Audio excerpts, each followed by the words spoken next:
अस्सलाम वालेकुम। Welcome to my channel पाइस ओवर पाई आमना शाह। आई होप कि आप खुश होंगे। कहानी शुरू करने से पहले आपसे रिक्वेस्ट है कि अगर आपको मेरा कंटेंट पसंद आता है तो प्लीज़ मेरे चैनल को सब्सक्राइब करें। आइए मिर्ज़ा अमजद बेग की सनसनीखेज कोर्ट कहानी का अगला हिस्सा सुनते हैं। अगर मैं गलत नहीं सोच रहा तो आज सुबह पुलिस ने आदिल को अदालत में पेश करके उसका रिमांड हासिल कर लिया होगा। मैंने सवालिया नज़र से अपने बैंकर मुलाकाती की तरफ देखा। जी बिल्कुल, ऐसी ही बात है, वो इस बात में गर्दन हिलाते हुए बोला। पुलिस ने उसकी 7 दिन की कस्टडी हासिल कर ली है। ठीक है, मैंने ठोस अंदाज में कहा। मैं आज ऑफिस से उठने के बाद मुतालिका पुलिस स्टेशन जाकर उससे मुलाकात कर लूँगा। आप इस वाक़ये के बारे में जो कुछ भी जानते हैं वो मुझे बता दें। सच्ची बात तो यह है कि मुझे भी आज दोपहर ही में इसके बारे में पता चला है, वो मोतदिल अंदाज में बोला। इसलिए मेरी मालूमात तो सिफर के बराबर ही समझें। बस मैं इतना जानता हूँ कि आदिल बेकसूर है। ठीक है सलमान साहब, मैंने उसके विजिटिंग कार्ड पर निगाह डालते हुए कहा। आप टच में रहिएगा। हो सकता है कि आदिल की बेगुनाही को साबित करने के लिए मुझे आपकी मदद की ज़रूरत पेश आए। माई प्लेजर सर, वो अपने सीने पर हाथ रखते हुए बोला। अपने दोस्त के काम आकर मुझे दिली मसरत होगी। वैसे तो मैं आपसे राब्ते में रहूँगा, फिर भी बवक्त ज़रूरत आप जब चाहें मुझसे कांटेक्ट कर सकते हैं। मैं हर किस्म के ताउन के लिए तैयार हूँ। वेरी गुड, मैंने सताइशी नज़र से उसकी तरफ देखा। वो उठ खड़ा हुआ और अलविदाई मुसाफा करने के बाद रुखसत हो गया। इसी रात ऑफिस से उठने के बाद मैं आदिल महमूद से मिलने मुतालिका थाने पहुंच गया। पुलिस रिमांड के दौरान में किसी मुलजिम से मुलाकात करना कोई आसान काम नहीं है। ताहम इस अमल में आसानी पैदा करने के लिए जिन हथकंडों का इस्तेमाल मौसर साबित होता है, इनका मैं अपनी कहानियों में बारहा जिक्र कर चुका हूँ। आदिल हवालात की ठंडी ठार जमीन पर चुपचाप उकड़ू बैठा हुआ था। मुझ पर निगाह पड़ते ही वो उठकर खड़ा हो गया और इज़्तिरारी लहजे में बोला, अच्छा हुआ आप आ गए वकील साहब। आप मुझे नाकर्दा जुर्म की सज़ा नहीं दिलवा सकेगी अदालत। आप मुझे बचा लेंगे ना? वो खासा घबराया हुआ था। मैंने उसके चेहरे पर निगाह जमाकर दो टोक अंदाज में कहा, आदिल, एक पॉइंट जहन नशीन कर लो कि मैं सिर्फ बेगुनाह लोगों ही को बचाता हूँ। चोरों, डकैतों और कातिलों के केसेस में मैं हाथ नहीं डालता। मैं बेकसूर हूँ वकील साहब, वो बेचारगी से बोला, और मैं आपको अपनी बेगुनाही का यकीन भी दिला सकता हूँ। तब तो ठीक है, मैंने मुतमईन अंदाज में गर्दन हिलाते हुए कहा। तुम्हारी कहानी मैं बाद में सुनूंगा, पहले ज़रूरी कागजात पर दस्तखत हो जाएं।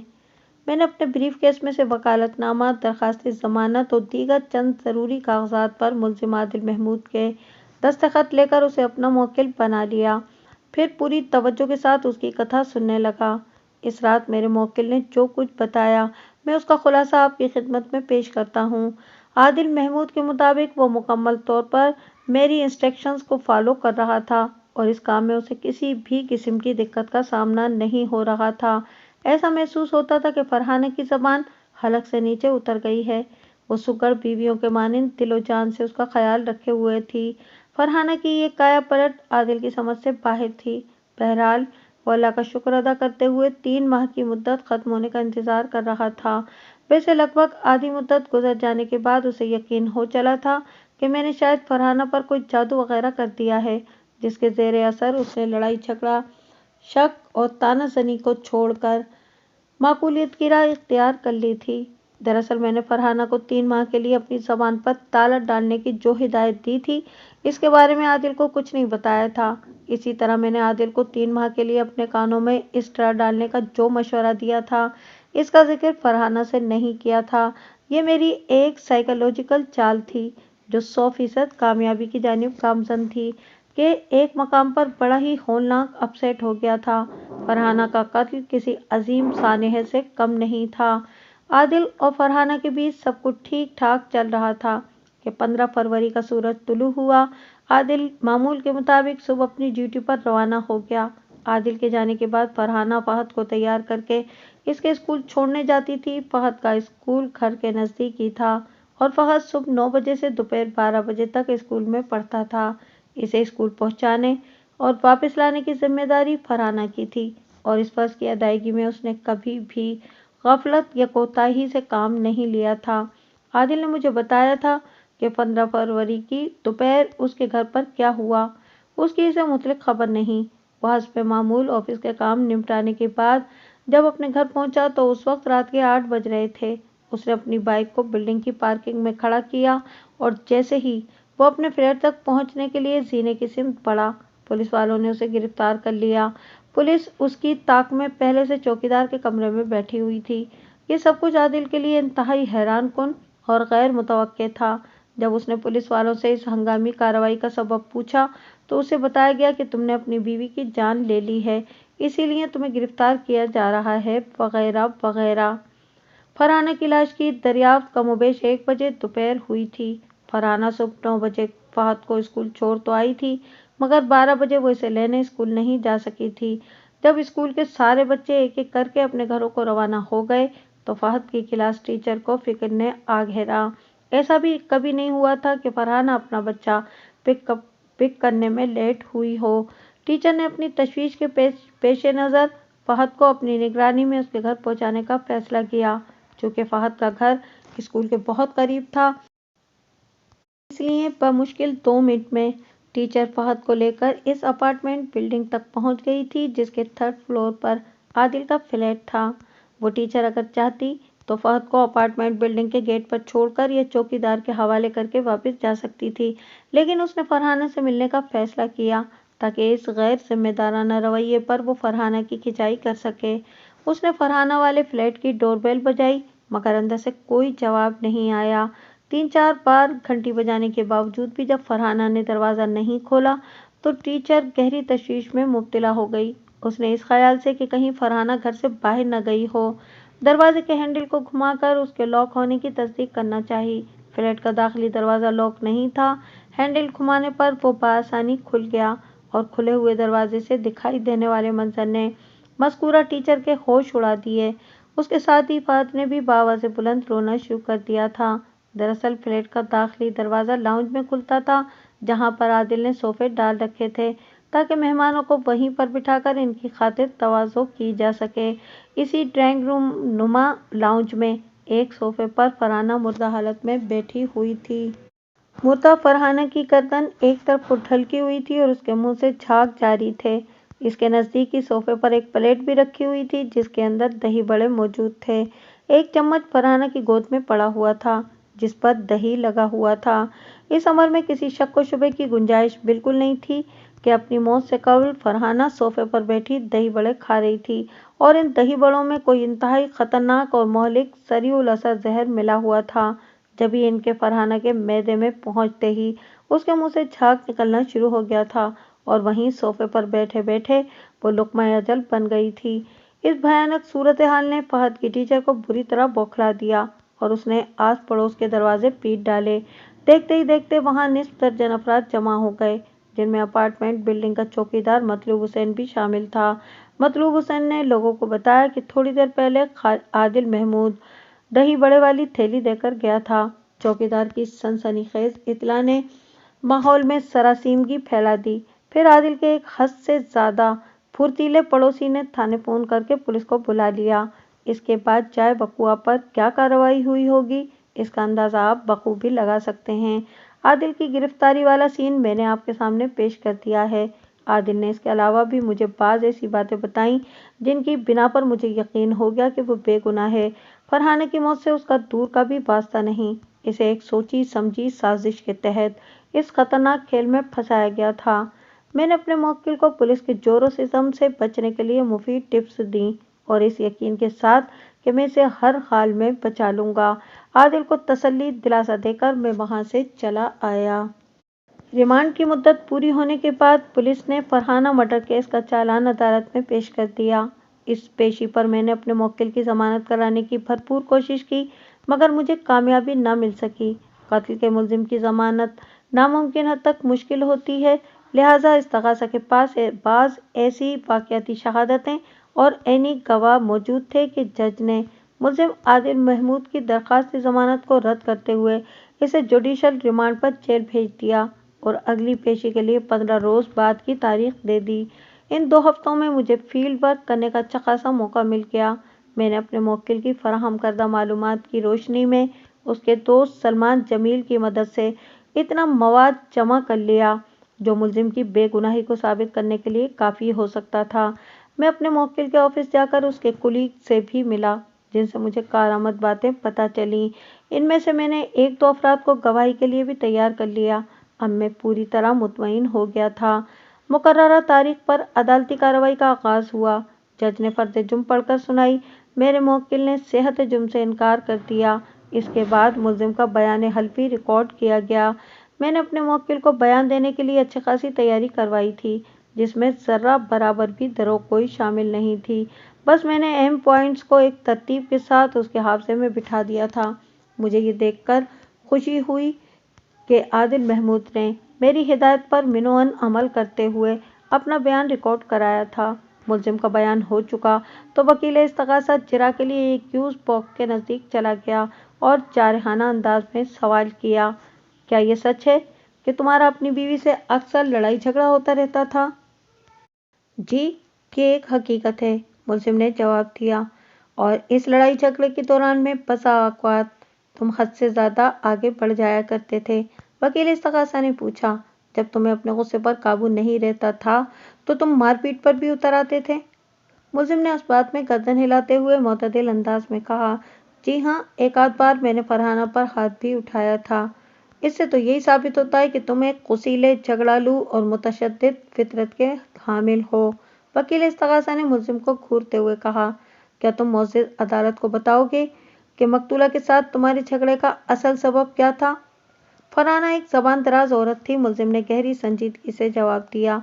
वो बात बेबात मुझसे लड़ना शुरू हो जाती थी और इस लड़ाई में वो बदज़ुबानी पर उतर आती थी। जब मेरी बर्दाश्त जवाब दे जाती तो मैं भी तेश में आ जाता था। बस इतनी सी बात है।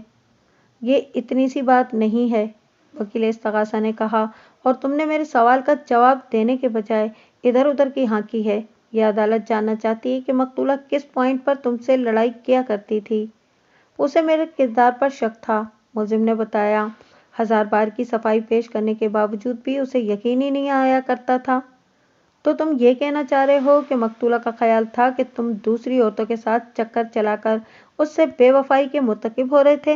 वकील इस्तग़ासा ने तेज आवाज में सवाल किया। ऐसा ही था ना? जी हाँ, मुलजिम ने ठोस अंदाज में जवाब दिया। ये फरहाना की गलत फहमी थी, इसके दिमाग का फतूर था, महज एक खाम ख्याली थी। मैंने तुमसे जजमेंट नहीं मांगा, वकील इस्तग़ासा ने डांट आमेज अंदाज में कहा। इन तमाम तर मामलात का ताल्लुक अदालत से है और अदालत ही को इसका फैसला करना है। तो मेरे सवाल का जवाब हाँ या ना में दो। हाँ, मुलजिम सर को अस्बाती जुम्बिश देते हुए बोला। फरहाना का ख्याल था कि मैं पराई औरतों से मेल जोल रखकर उसे धोखा दे रहा हूँ, जबकि ये हकीकत नहीं है।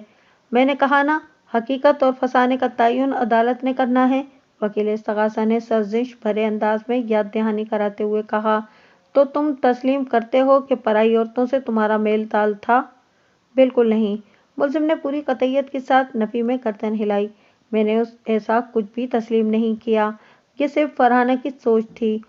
वकील इस्तग़ासा कटहरे के बहुत नज़दीक आ गया और मुलजिम के चेहरे पर निगाह गाड़ कर राजदाराना अंदाज में बोला, अगर पराई औरतों की जगह अपनी औरतें कर दें तो चलेगा? ये आप क्या कह रहे हैं वकील साहब? मुलजिम ने उलझन ज़दा अंदाज में वकील इस्तग़ासा की तरफ देखा। तुम अच्छी तरह समझ रहे हो मैं जो भी कह रहा हूँ, वकील इस्तग़ासा तंज़िया अंदाज में बोला। मेरा इशारा तुम्हारी चच्ची और उसकी बेटी की जानिब है। ये क्या बेहूदगी है? मुलजिम ने खफकी भरे लहजे में बेसाख्ता कहा। आपको शर्म नहीं आती ऐसी बातें करते हुए? ऑब्जेक्शन योर ऑनर, मैंने अपने मुवक्किल की हिमायत में कहा।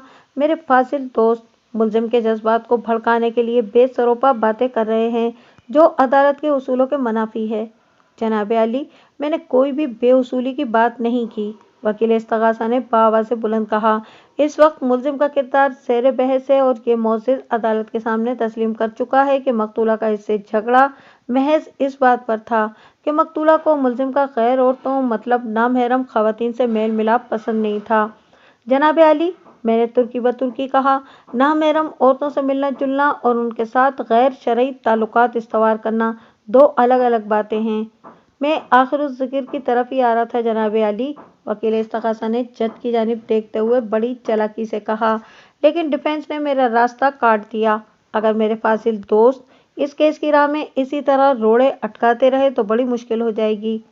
ऑब्जेक्शन ओवर रूल्ड, जज ने भारी भरकम आवाज में कहा। फिर वकील इस्तगासा की तरफ देखते हुए इन अल्फाज में इजाफा कर दिया, प्लीज प्रोसीड फर्दर। क्या तुम्हारी अपनी चची सफीना की तरफ बहुत आना जाना था? वकील इस्तगासा ने दुरुस्त लहजे में पूछा। मुल्जिम ने उस बात में जवाब दिया, तुम अपनी चची सफीना और उसकी 15 साला बेटी निताशा, इनके साथ बहुत ज़्यादा वक्त बिताया करते थे? जी, मैं हफ्ते में 10 दिन में हफ्ते में इनकी तरफ चला जाता था और 1-2 घंटे वहाँ गुजार कर वापस आ जाता था, और इसका एक ख़ास सबब है, मुल्जिम ने बताया। मेरे चचा तनवीर हुसैन पाकिस्तान से बाहर मस्कत में होते हैं, लिहाजा चच्ची को जब भी कोई ज़रूरी काम पड़ता है तो वो मुझे ही याद करती हैं, इसीलिए मेरा इनके घर में ज़्यादा आना जाना होता था। इस तफसील से मुअज़्ज़ज़ अदालत को कोई दिलचस्पी नहीं है। वकील इस्तगासा ने रुखाई से कहा, क्या ये सच है कि निताशा तुम्हारे चचा तनवीर हुसैन की बेटी नहीं है? हाँ, ये हकीकत है, मुल्जिम ने उस बात में जवाब दिया। मेरे चचा की अपनी कोई औलाद नहीं है। इनकी पहली बीवी चच्ची शाहिदा का 5 साल पहले इंतकाल हो गया था। चचा ने दूसरी शादी सफीना से की। 4 साल पहले सफीना के शौहर फैयाज अहमद का इंतकाल हो गया था। निताशा दरअसल फैयाज अहमद की बेटी है। मुझे उम्मीद है कि मेरी इस वजाहत से आपकी उलझन दूर हो गई होगी वकील साहब। बिल्कुल भी नहीं, वकील इस्तगासा अपने होठों पर तंजिया मुस्कुराहट सजाते हुए बोला, मेरा जहन तो पहले ही क्लियर था और अब भी क्लियर है। असल मसला तो मकतूला का है। लम्हाती तवक्कुफ करके उसने गहरी सांस खारिज की, फिर मुल्जिम की आंखों में देखते हुए बोला, मकतूला की नज़र में तुम सफीना और निताशा की खिदमत में इस कदर मसरूफ रहते थे कि तुम्हें मकतूला की जरा सी भी परवाह नहीं रही थी। वकील इस्तगासा ने कड़वे लहजे में कहा, मकतूला की मौत से चंद माह पहले की बात है। तुम्हारी सफीना चच्ची का एक्सीडेंट हो गया था। इसके घुटने पर, पिंडली पर अच्छी खासी चोटें आई थीं और तुम सफीना को देखने मकतूला के साथ उसके घर गए थे या नहीं? जी, मैं गया था। तुम मकतूला को साथ लेकर नहीं जाना चाहते थे, मगर वो जिद करके तुम्हारे साथ हो ली थी, है ना? जी, बिल्कुल ऐसा ही हुआ था, मुल्जिम ने जवाब दिया। तुम इसे सफीना के घर इसलिए लेकर नहीं जाना चाहते थे कि वो इन माँ बेटी के हवाले से तुम पर शक करती थी, वकील इस्तगासा ने काटदार आवाज में कहा, और मकतूला अपने देरीना शक को यकीन में बदलने की ठान चुकी थी, इसलिए वो जबरदस्ती तुम्हारे हमरा सफीना के घर पहुंच गई और फिर मकतूला को अपने मकसद में कामयाबी हासिल हो गई। मैं ठीक कह रहा हूँ या नहीं? मेरी कुछ समझ में नहीं आ रहा कि इन बातों से आखिर आपका मतलब क्या है, मुल्जिम बेजारकुन लहजे में बोला। अभी सब समझ में आ जाएगा, वकील इस्तगासा ने मायनाखेज अंदाज में कहा, फिर अपनी बात को आगे बढ़ाते हुए बोला, तुम लोग वहां पहुंचे। रस्मी अलग सलग के बाद जब तुमने अपनी चची जान से इनकी चोटों के बारे में इस्तफसार किया तो वो नामहरमी के तमाम पर्दों को चाक करते हुए बड़ी बेशर्मी और ढिठाई के साथ तुम्हें अपने जख्मों का दीदार कराने लगी। सफीना के घुटनों और पिंडलियों पर खराशें आई थीं और एक टखने में भी शदीद नोयत की चोट लगी थी। तुम्हारे हमदर्दी भरे इस्तफसार पर सफीना ने अपनी शलवार के दोनों पांचे घुटनों तक उठाकर तुम्हें अपने जख्म दिखाए थे या नहीं? मुल्जिम ने मुख्तसरन जवाब दिया, दिखाए थे। इस बेहयाई भरी झलक से तुम्हारी आंखों की तस्कीन नहीं हुई थी और तुमने अपनी शैतानी सोच की तस्कीन के लिए अपनी चची जान की टांगों के मुतासिरा हिस्सों पर मरहम पट्टी भी की थी, और ये तमाम तर मेडिकल ट्रीटमेंट तुम मकतूला की आंखों के सामने कर रहे थे। आपने जो कुछ फरमाया वो 100% दुरुस्त है, मुल्जिम ने इत्मीनान भरे लहजे में कहा, लेकिन ये सब करते हुए मेरी नीयत में कोई खोट नहीं था। आप खामखाही इस मामले को किसी और तरफ ले जाने की कोशिश कर रहे हैं। मुझे तुम्हारी नीयत से कुछ लेना देना नहीं, वकील इस्तगासा ने बेमुरवती से कहा, मगर मकतूला को बहरहाल तुम्हारी नीयत, तुम्हारे किरदार और तुम्हारी करतूतों से गहरी दिलचस्पी थी, इसीलिए। उसने ड्रामाई अंदाज में तवक्कुफ किया और फिर जारहाना लहजे में इजाफा करते हुए बोला, इसीलिए मकतूला ने घर पहुंचते ही तुम पर सवालात की बौछार कर दी थी। क्या चच्ची खुद अपने हाथों से चोटों पर दवा नहीं लगा सकती थी? ये मामूली सा काम उसने निताशा से क्यों नहीं करवा लिया? तुम क्या चच्ची के फैमिली डॉक्टर लगे हो? मैं कोई छोटा सा काम बता दूं तो तुम्हें मौत आ जाती है। मसरूफियत का बहाना करके टाल देते हो, और अपनी लाडली चच्ची के लिए तुम्हारे पास बहुत वक्त है। बेहयाई की भी कोई हद होती है।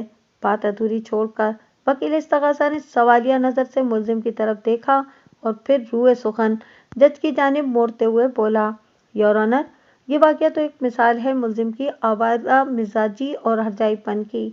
इस रात ان میاں بیوی میں شدید نوعیت کا جھگڑا ہوا تھا اور مقتولہ نے ملزم سے بات چیت بند کر دی تھی، بلکہ یہاں تک کہہ دیا تھا کہ جا کر اپنی چچی ہی کے گھر میں بستر لگا لو، ان ماں بیٹی کو تمہاری بہت زیادہ ضرورت ہے، وغیرہ وغیرہ۔ قبل اس کے کہ وکیل سرکار اپنی بات مکمل کرنے کے بعد دوبارہ ملزم کی طرف پلٹتا، میں نے اسے مخاطب کرتے ہوئے کہا، میرے فاضل دوست، کیا مقتولہ کی زندگی میں کبھی آپ کی اس سے ملاقات ہوئی تھی؟ اس نے چونک کر مجھے دیکھا اور بولا، نہیں تو؟ اس کیس کو لینے سے پہلے آپ مقتولہ کو جانتے تھے؟ بالکل نہیں، وہ صاف گوئی سے کام لیتے ہوئے بولا، ابھی 1 منٹ پہلے آپ نے سفینہ کے گھر پیش آنے والے واقعات اور مقتولہ کے گھر میں میاں بیوی کے بیچ ہونے والی لڑائی کی جو رننگ کمنٹری کی ہے، اس کا سورس کیا ہے؟ میرے موکل نے تو آپ کو اس بارے میں کچھ نہیں بتایا، پھر آپ اتنے مبنی پر ڈھٹائی وثوق کے ساتھ عدالت کی آنکھوں میں دھول جھونکنے کی کوشش کیوں کر رہے ہیں؟ مجھے سخت اعتراض ہے جناب عالی، وکیل استغاثہ نے بڑبڑاہٹ بھرے انداز میں کہا، میرے فاضل دوست اپنے استفسار میں عامیانہ زبان استعمال کر رہے ہیں، انہیں اس بد اخلاقی سے روکا جائے۔ آبجیکشن سسٹینڈ، جج نے میری طرف دیکھتے ہوئے کہا، بیگ صاحب، آپ اپنے استفسار میں سے ڈھٹائی اور دھول جھونکنے جیسے الفاظ کو منہا کر کے جرات جاری رکھیں، مطلب یہ کہ اپنے سوال کو مہذب انداز میں دہرائیں۔ اور رائٹ یور آنر، میں نے سر تسلیم خم کرتے ہوئے فرما برداری سے کہا، پھر وکیل استغاثہ کی آنکھوں میں آنکھیں ڈال کر یک لفظی سوال کیا، سورس؟ استغاثہ کو یہ سارے حقائق مقتولہ کے والد گرامی وحید الدین نے بتائے ہیں، اور ابھی آپ کے موکل اور اس کیس کے ملزم نے معزز عدالت کے روبرو ان حقائق کی کھلی تصدیق بھی کر دی ہے۔ وہ بڑی رعونت سے بولا، مقتولہ گاہے بگاہے باپ کے سامنے اپنا دکھڑا روتی رہتی تھی، وحید الدین اپنی بیٹی کی جہنم زار زندگی کے ایک ایک پل سے واقف ہے، بلکہ وہ مقتولہ کو خلا دلوانے کے لیے آپ کی خدمت میں بھی حاضر ہوا تھا، اور آپ نے اپنی فیس کھری کرنے کے چکر میں اسے کسی اور ہی گھوٹالے میں ڈال دیا تھا۔ اگر اس وقت آپ نے فہم و فراست سے کام لے کر مقتولہ کو اس بدمعاش سے نجات دلا دی ہوتی تو مقتولہ آج زندہ ہوتی۔ آپ نے میرا ظرف اور برداشت ملاحظہ کی؟ میں نے ایک ایک لفظ پر زور دیتے ہوئے وکیل استغاثہ سے سوال کیا، کیا مطلب ہے آپ کا؟ وہ عجیب سے لہجے میں بولا، تھوڑی دیر پہلے آپ نے معزز عدالت سے میری شکایت کی تھی کہ میں عامیانہ اور اخلاق سے گری ہوئی زبان استعمال کرتا ہوں، یعنی میں ایک بیہودہ اور بدتمیز انسان ہوں۔ میں نے اس کی آنکھوں میں جھانکتے ہوئے گمبھیر انداز میں کہا، ابھی میں نے آپ سے جو سوال کیا تھا اس کا سادہ سا جواب تھا وحید الدین، مگر آپ نے اس جواب کی سادگی اور معصومیت کو رونتے ہوئے ایک لایعنی تفصیل بیان فرمائی ہے، جس میں میری فہم و فراست کو شک کی نگاہ سے دیکھتے ہوئے مجھے لالچی، مفاد پرست، اپنے کلائنٹس کو گمراہ کرنے والا اور جانے کیا کیا کچھ کہہ ڈالا ہے، مگر میں نے آبجیکشن یور آنر کا نعرہ بلند کرنے کی قطعاً ضرورت محسوس نہیں کی۔ کیا اس پرفارمنس پر مجھے صبر و تحمل کا نوبل پرائز نہیں ملنا چاہیے؟ میری بات کے اختتام سے پہلے ہی وہ سمجھ گیا کہ میں نہایت شائستہ اور غیر محسوس انداز میں اس کی درگت بنانے کی کوشش کر رہا ہوں، لہٰذا وہ مجھے ماندانہ نظر سے گھورتے ہوئے ملزم کی جانب متوجہ ہو گیا، اور جب تمہیں اندازہ ہو گیا کہ مقتولہ تمہاری بدفعلیوں کو نظر انداز یا درگزر کرنے کے لیے کسی بھی قیمت پر تیار نہیں، تو تم نے اس سے نجات حاصل کرنے کا فیصلہ کر لیا۔ آپ بالکل غلط کہہ رہے ہیں وکیل صاحب، ملزم نے جرات مندی کا مظاہرہ کرتے ہوئے کہا، فرحان کی موت میں میرا ہاتھ نہیں ہے۔ تمہارا بیٹا فہد اپنی ماں کے قتل اور باپ کی گرفتاری کے بعد تو بیچارہ رول گیا ہوگا؟ وکیل استغاثہ نے زہریلے لہجے میں سوال کیا۔ وہ اس وقت کہاں ہے؟ اپنے نانا وحید الدین کے پاس، ملزم نے جواب دیا۔ حالانکہ تم نے تو کوشش کی تھی کہ بچہ اپنی دادی کی کسٹڈی میں چلا جائے، وکیل استغاثہ نے معنی خیز انداز میں کہا، یعنی تمہاری پیاری چچی سفینہ کے پاس؟ جی بالکل، میں تو یہی چاہتا تھا کہ فقط چچی سفینہ کی تحویل میں رہے، ملزم نے کہا، گویا تم یہ سمجھتے ہو کہ تمہارا بچہ اپنے ننھیال میں غیر محفوظ ہے؟ وکیل استغاثہ نے مکاری بھرا سوال کیا۔ ملزم نے گول مول جواب دیا، اس بات کا فیصلہ تو آنے والا وقت ہی کرے گا، آنے والا وقت نہایت ہی اہم فیصلے کرنے والا ہے، وکیل استغاثہ نے فلسفیانہ انداز میں کہا، اور ملزم پر جرح موقوف کر دی، پھر میری طرف دیکھتے ہوئے بولا، یور ٹرن پلیز۔ میں نے وکیل مخالف اور اس کی پیشکش کو یکسر نظر انداز کرتے ہوئے جج سے درخواست کی، جناب عالی، قبل اس کے کہ استغاثہ کی طرف سے گواہوں کا سلسلہ شروع ہو، میں اس کیس کے انکوائری آفیسر سے چند سوالات کرنا چاہتا ہوں۔ کسی بھی کیس میں انکوائری آفیسر کی حیثیت استغاثے کے گواہ ایسی ہوتی ہے کیونکہ کیس کی چارج شیٹ اسی کی بنائی ہوئی ہوتی ہے، لہٰذا ہر پیشی پر اسے عدالت میں حاضر ہونا پڑتا ہے۔ زیر سماعت کیس کا آئی.او. سب انسپکٹر شبیر حسین تھا۔ جج کے حکم پر وٹنس باکس میں وہ آ کے کھڑا ہوا۔ اس کی عمر 40 کے قریب رہی ہوگی۔ وہ ایک ڈھیلا ڈھالا سا پولیس آفیسر تھا۔ میں نے گواہوں والے کٹہرے کے نزدیک جا کر آئی.او. سے سوال کیا، ایس.آئی. صاحب، کیا آپ پوسٹ مارٹم کی اور میڈیکل ایگزامینر کی رپورٹ سے اتفاق کرتے ہیں؟ میرے سوال پر وکیل استغاثہ نے تمسخرانہ انداز میں میری طرف دیکھا۔ اس کی طنز بھری خاموشی مجھے کہہ رہی تھی، آپ کو وکیل کس نے بنا دیا؟ کیا آپ کو اتنا بھی معلوم نہیں کہ ان رپورٹ سے اگر تفتیشی افسر اتفاق نہیں کرے گا تو پھر وہ چالان کیا خاک تیار کر پائے گا؟ میں وکیل استغاثہ کی ماندانہ نظر کو خاطر میں لاتے ہوئے انکوائری آفیسر کی جانب متوجہ ہو گیا۔ اس نے ٹھہرے ہوئے لہجے میں میرے سوال کا جواب دیا، جی مکمل اتفاق کرتا ہوں۔ پوسٹ مارٹم رپورٹ کے مطابق مقتولہ فرحانہ کی موت 15 فروری کی دوپہر 10 اور 12 بجے کے درمیان واقع ہوئی تھی اور اس کی موت کا سبب زہریلے دہی بڑے بتایا گیا ہے۔ کیمیکل ایگزامینر کی رپورٹ پوسٹ مارٹم رپورٹ کی تصدیق کرتی ہے۔ مقتولہ کے معدے میں زہر آلود خوراک پائی گئی ہے۔ میں نے آئی.او. کے چہرے پر نگاہ جما کر معتدل انداز میں کہا، لیکن حیرت انگیز طور پر اس کیس کی چارج شیٹ میں اس دکان کے مالک کا کوئی ذکر دکھائی نہیں دیتا جہاں سے وہ دہی بڑے آئے تھے۔ ایسا کیوں؟ اصولی طور پر تو سب سے پہلے زہریلے دہی بڑے فروخت کرنے والے کے خلاف کوئی قانونی کارروائی ہونا چاہیے تھی۔ یہ پوائنٹ میرے ذہن میں بھی موجود تھا۔ انکوائری آفیسر اثبات میں گردن ہلاتے ہوئے بولا، اور آپ یہ نہ سمجھیں کہ میں نے اس دکاندار کو فراموش کر دیا تھا۔ میں نے پہلی فرصت میں اس کی دکان پر جا کر کڑی تفتیش کی تھی۔ اس نے مجھے بتایا تھا کہ اس روز 100 سے 150 افراد اس کی دکان سے میٹھے دہی بڑے خرید کر لے گئے تھے اور کہیں سے کوئی شکایت موصول نہیں ہوئی تھی۔ اگر اس دکان کے دہی بڑے زہر آلود ہوتے تو صرف فرحانہ ہی نہیں بلکہ اور بھی کئی افراد کی موت واقع ہونا چاہیے تھی۔ دکاندار کی وضاحت انتہائی معقول اور مبنی بر سچ تھی، لہٰذا میں نے اسے اس کیس کا حصہ بنانا ضروری نہیں سمجھا، کیونکہ یہ واضح ہو گیا تھا کہ وہ سانس ہموار کرنے کے لیے ٹھہرا اور پھر اپنا بیان مکمل کرتے ہوئے بولا، ملزم نے دکان سے دہی بڑے خریدنے کے بعد ان میں زہر ملایا تھا، اسی لیے میں نے مقتولہ کے شوہر یعنی ملزم پر فوکس کیا اور اس وقت وہ ایکیوز باکس میں کھڑا ہے۔ کیا میں وکیل صفائی ہونے کے ناطے اپنے علم میں اضافہ کرنے کی خاطر آپ سے یہ پوچھ سکتا ہوں؟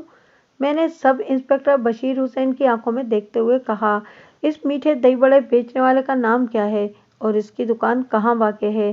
آپ نے تو ماشاءاللہ اس بندے کی دکان پر جا کر تفتیش کی تھی، لہٰذا آپ میرے سوال کا جواب بآسانی دے سکتے ہیں۔ اس نے ایک معروف مارکیٹ کا نام لینے کے بعد بتایا، دل بہار دہی بڑے بیچنے والے شخص کا نام ہے سرفراز نقوی۔ ٹھیک ہو گیا، میں نے سرسری انداز میں کہا، دل بہار دہی بڑے کا نام تو تھیلی کے اوپر بھی پرنٹ ہوتا ہے۔ جی جی بالکل، وہ اس بات میں گردن ہلاتے ہوئے بولا۔ جب آپ جائے وقوع پر پہنچے تو آپ نے مقتولہ کو مردہ حالت میں ایک صوفے پر بیٹھے ہوئے پایا۔ میں نے سوالات کے سلسلے کو آگے بڑھاتے ہوئے کہا، اس کے منہ سے جھاگ نکلا ہوا تھا۔ دہی بڑے والی پلیٹ مقتولہ کے نزدیک ہی صوفے پر رکھی تھی اور چمچ مقتولہ کی گود میں۔ اس چمچ اور پلیٹ کا آپ نے کیا کیا تھا؟ میرے سوال کے جواب میں انکوائری آفیسر نے بتایا کہ دہی بڑے والی وہ پلیٹ اور چمچ کو میں نے فوراً اپنے قبضے میں کر لیا تھا تاکہ ان کا لیبارٹری ٹیسٹ کیا جا سکے۔ اس وقت یہ دونوں چیزیں کہاں ہیں؟ میں نے معتدل انداز میں استفسار کیا۔ وہ چوبی میز کی جانب اشارہ کرتے ہوئے مضبوط لہجے میں بولا، ادھر رکھی ہیں، تھیلی کے اندر۔ ہم واقعاتی شہادتوں کو ہمیشہ سنبھال کر رکھتے ہیں۔ ویری گڈ، میں نے سرسراہٹ بھرے انداز میں کہا، پھر مذکورہ چوبی میز کی جانب بڑھ گیا اور سیلوفین بیگ کے اندر محفوظ پلیٹ اور چمچ کو اٹھا کر واپس آئی.او. کے پاس پہنچ گیا اور سیلوفین بیگ کو اس کی آنکھوں کے سامنے لا کر تصدیق طلب انداز میں پوچھا، ہم اسی پلیٹ اور چمچ کی بات کر رہے ہیں نا؟ جی بالکل، وہ توانا لہجے میں بولا، چمچ اسٹین لیس اسٹیل کا اور پلیٹ کانچ کی بنی ہوئی ہے۔ मैंने सेलोफेन बैग को आईओ के सामने हरकत देते हुए कहा। चम्मच को फिलहाल हम नज़रअंदाज कर देते हैं, क्योंकि इस जैसे या इससे मिलते जुलते और भी दर्जनों चम्मच हो सकते हैं, मगर कांच की ये प्लेट अपने मटेरियल, डिज़ाइन और साइज़ के एतबार से बिल्कुल मुनफरिद और जुदागाना है। मैं गलती तो नहीं कर रहा सब इंस्पेक्टर साहब? नहीं वकील साहब, उसने नफ़ी में गर्दन हिलाई, फिर मेरी बात की तस्दीक करते हुए बोला, आप बिल्कुल ठीक कह रहे हैं। ऐसी खूबसूरत प्लेट मैंने पहले कभी नहीं देखी। मैं दिखा दूंगा, मैंने सरसरी अंदाज में कहा, कबल इसके कि उसका जहन मेरे अल्फाज पर गिरफ्त करता। मैंने कदरे बुलंद आवाज़ में इस्तफसार किया, आपने चाय वकुआ का अच्छी तरह जायज़ा लिया होगा? जी बिल्कुल, ये तो तफ्तीश का बुनियादी तकाजा है, उसने जवाब दिया। मकतूला फरहाना बाल्फाज दीगर मुल्जिम आदिल महमूद का वो अपार्टमेंट 2 बेडरूम और एक लाउंज पर मुश्तमिल है। लाउंज को इन लोगों ने ड्राइंग रूम की शक्ल दे रखी थी और वहीं एक सोफे पर आपको फरहाना मुर्दारा हालत में बैठी हुई मिली थी। मैंने अपनी आवाज़ को बदस्तूर बुलंद रखते हुए पूछा, क्या आपने तफ्तीश के बुनियादी तकाज़ों की लाज रखते हुए इस अपार्टमेंट का कोना कोना छाना था? जी हाँ, वो पुरवसूख अंदाज में बोला, मैंने तमाम कमरों, वॉशरूम्स और किचन का बारीक बीनी से जायजा लिया था। वेरी गुड आइयो साहब, मैंने तौसीफी नज़र से उसकी तरफ देखा और ठहरे हुए लहजे में कहा, आप बेडरूम्स, लाउंज और वॉशरूम्स को फिलहाल भूल जाएं और सिर्फ किचन पर फोकस करें। मेरी बात आपकी समझ में आ रही है ना? जी हाँ, उसने उस बात में गर्दन हिलाई।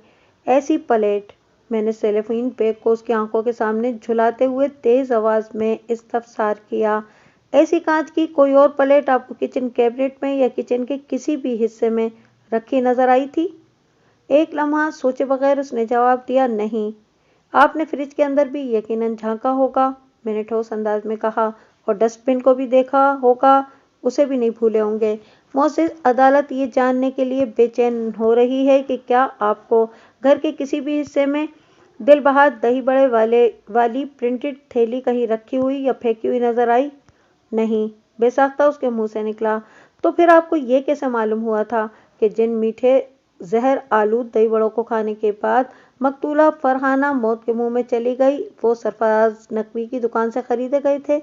मैंने जारहाना अंदाज में कहा। क्या इस हवाले से आपको कोई अल्हाम वगैरह हुआ था क्या? नहीं जनाब, वो नफ़ी में गर्दन झटकते हुए बोला, ये बात मुझे एक चश्मदीद गवाह ने बताई थी। इसके बाद ही मैंने दिल बहार दही बड़े वाली दुकान का रुख किया था। क्या मैं इस चश्मदीद गवाह का नाम जान सकता हूँ? मैंने एक एक लफ्ज़ पर जोर देते हुए कहा। वो बेधड़क बोला, हारिस बशीर। इसके साथ ही अदालत का मुकर्ररा वक्त ख़त्म हो गया। जज ने 10 रोज़ बाद की तारीख देकर अदालत बर्खास्त करने का ऐलान कर दिया। The court is adjourned. इस पेशी पर हमारा केस पहले नंबर पर लगा हुआ था। गोया आज अदालत का सारा ही वक्त हमारे हिस्से में आने वाला था। मैंने मुल्जिम के साथ काम करने वाले एक शख्स रेहान सिद्दीकी को भी इंगेज कर रखा था। वो इस वक्त अदालत के अंदर मौजूद था। रेहान सिद्दीकी की हैसियत गवाही के गवाह ऐसी थी और मैं इसे इस तकाज़ा के किसी भी गवाह की दरोगोई का पर्दा चाक करने के लिए काउंटर अटैक के तौर पर इस्तेमाल कर सकता था।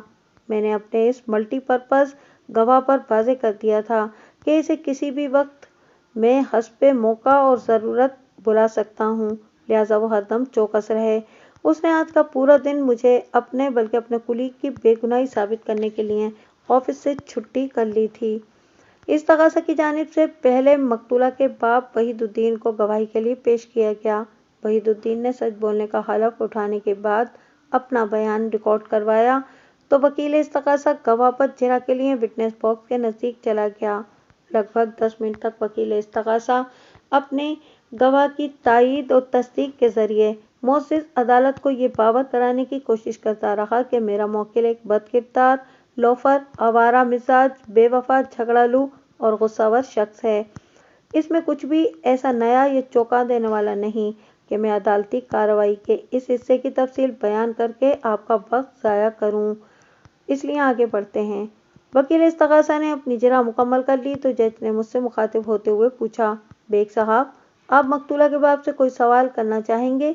हरगिज़ नहीं जनाब अली, और उसका एक खास मकसद है, मैंने जज की तरफ देखते हुए करारी आवाज़ में कहा। मकतूला के वालिद मोहतरम की गवाही किसी काम की नहीं, یہ اپنے بیان اور وجوہات کی مدد سے استغاثہ کو کوئی فائدہ پہنچا سکتے ہیں اور نہ ہی ملزم کو کوئی نقصان۔ یہ ایک یوز لیس انسان ہیں۔ اگر ان میں ذرا سی بھی سمجھداری ہوتی تو مقتولہ کی ازدواجی زندگی نمونہ دوزخ نہ ہوتی۔ ان کو چاہیے تھا کہ اپنی بیٹی کو سمجھاتے۔ میں نے مقتولہ کے ساتھ ایک سٹنگ کی تھی۔ وہ بلا شبہ ایک زبان دراز، شکی مزاج اور خود پسند عورت تھی۔ وحید الدین صاحب نے ہمیشہ اپنی بیٹی کی پیٹھ تھپکی تھی۔ مجھے اس امر میں رتی برابر بھی شبہ نہیں کہ باپ کے نامعقول کردار نے بیٹی کا بیڑا غرق کر دیا۔ ان کی بیجا حمایت نے میاں بیوی کے جھگڑوں کو سمیٹنے کے بجائے ہمیشہ وسعت دی تھی۔ مجھے ایک بیٹی دشمن شخص سے کچھ نہیں پوچھنا جناب عالی۔ میری اس تلخ و ترش اظہار خیال پر وحید الدین کھا جانے والی نظر سے مجھے گھورنے لگا۔ وکیل استغاثہ نے ماندانہ نگاہ مجھ پر ڈالی اور پھر روئے سخن جج کی طرف کرتے ہوئے بولا، جناب عالی، میں اپنی اگلی گواہ مس نبیلہ کو پیش کرنے کی اجازت چاہوں گا۔ اجازت ہے، جج نے ٹھہرے ہوئے لہجے میں کہا۔ فہد کی اسکول ٹیچر مس نبیلہ وٹنس باکس میں آ کر کھڑی ہو گئی۔ نبیلہ کی عمر 40 کے آس پاس رہی ہوگی اور وہ شادی شدہ تھی۔ نبیلہ کا بیان حلفی ریکارڈ ہو چکا تو وکیل استغاثہ سوال و جواب کے لیے گواہوں والے ایک کٹہرے کے نزدیک چلا گیا۔ وکیل سرکار کی جرح کا فوکس جائے وقوع پر تھا، کیونکہ نبیلہ ہی وہ ہستی تھی جس نے مقتولہ فرحانہ کو سب سے پہلے مردہ حالت میں دیکھا تھا۔ وکیل استغاثہ استفساراتی سیشن مکمل کر چکا تو میں اپنی باری پر وٹنس باکس کے نزدیک پہنچ گیا۔ پھر گواہ مس نبیلہ کی آنکھوں میں دیکھتے ہوئے ستائشی انداز میں کہا، گڈ جاب۔ اس کے ساتھ ہی میں نے اپنی جرح موقوف کر دی۔